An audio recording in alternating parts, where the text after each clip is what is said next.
Bem-vindos ao canal. Neste vídeo eu quero trazer uma conexão com a neurociência e o direito.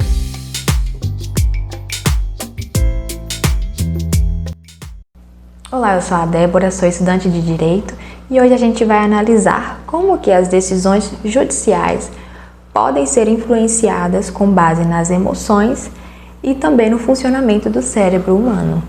Afinal, quem está fazendo um julgamento é uma pessoa humana. Bom, eu quero começar esse tema tratando de uma questão que, na teoria, seria a imparcialidade do juiz nos julgamentos. Qual que é a regra hoje nesse quesito? A regra é que os julgamentos sejam feitos de formas imparciais, somente baseado no que a legislação brasileira prevê. Só que na prática, se a gente for analisar, será que é isso mesmo?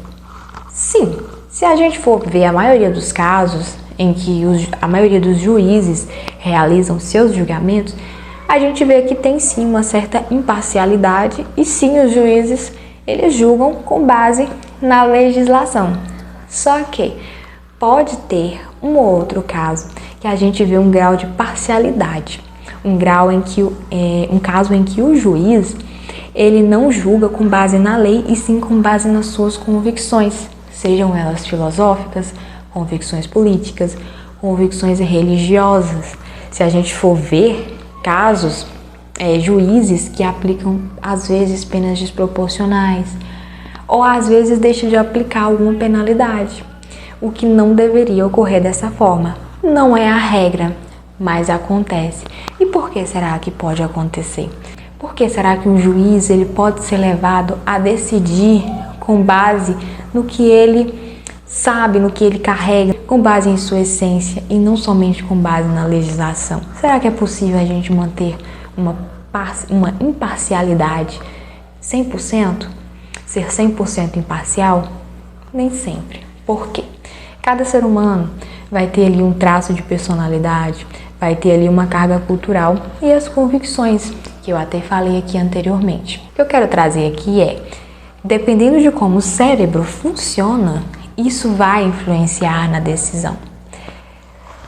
Vou trazer aqui um caso prático, que é o caso de Phineas Gage. Ele era um trabalhador ferroviário.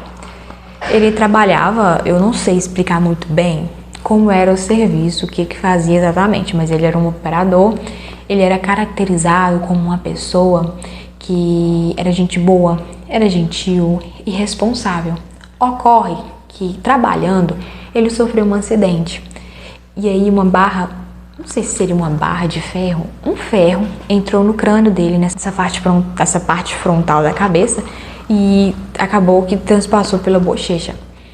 Só que o curioso é que mesmo após esse acidente, ele levantou-se, foi até o médico e aparentemente, de acordo com o que eu estava lendo no artigo, ele ainda chegou no médico lúcido, com um raciocínio cognitivo muito bom, pelo jeito, e o médico achou aquele fato um tanto e quanto curioso, porque como uma pessoa que sofreu um acidente dessa magnitude pode estar lúcido, pode ainda ter uma capacidade muito boa de raciocínio. Muito estranho, mas aconteceu com ele. Aí ele recebeu os cuidados necessários e tudo mais, né? Ali no hospital. Ocorre que depois desse acidente, depois desse episódio, ele foi perdendo gradualmente essas características que ele tinha, que ele carregava com ele, que era ser gentil, ser responsável, trabalhador, passando a ser o oposto e até mesmo caracterizado como uma pessoa suja, salvo me engano, que eu li, andarilho, sabe? Sociopata. Não está definido, não tem definição no artigo, né, o que é sociopata, não, mas assim está escrito, que ele foi caracterizado dessa forma. Tá no artigo, eu vou deixar aqui as referências. Tô só replicando aqui o que eu li na história. Dessa forma, porque tem questionamentos, que é um sociopata, mas ele foi definido assim. Nisso, qual é a conclusão que a gente tira? Teve ali uma alteração no cérebro dele, teve uma alteração na forma de ele pensar, na forma dele agir. E isso influenciou na sua tomada de decisão. na sua tomada de decisões assim cotidianas, do dia a dia. Ele deixou a sua essência, ele deixou de ser o que ele era e passou a se tornar uma outra pessoa, entre aspas, claro. Inclusive, lendo ali o artigo, eu vi que algumas pessoas até o caracterizavam como não sendo mais a mesma pessoa, de tão diferente que ele era. E os amigos diziam, ele não é mais o Gage. Então, nisso a gente percebe que, olha a tamanha influência que existe no nosso cérebro em relação à nossa tomada de decisão. O funcionamento em relação ao que a gente pensa, como a gente age, tudo isso influencia.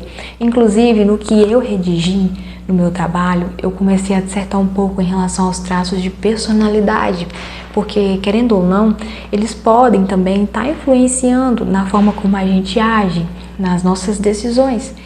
Aí tem a teoria Big Five, eu não sei se é assim que pronuncia corretamente, Big Five, mas essa teoria fala sobre os 5 traços de personalidades, que são a introversão, extroversão, amabilidade, neuroticismo e a abertura à experiência.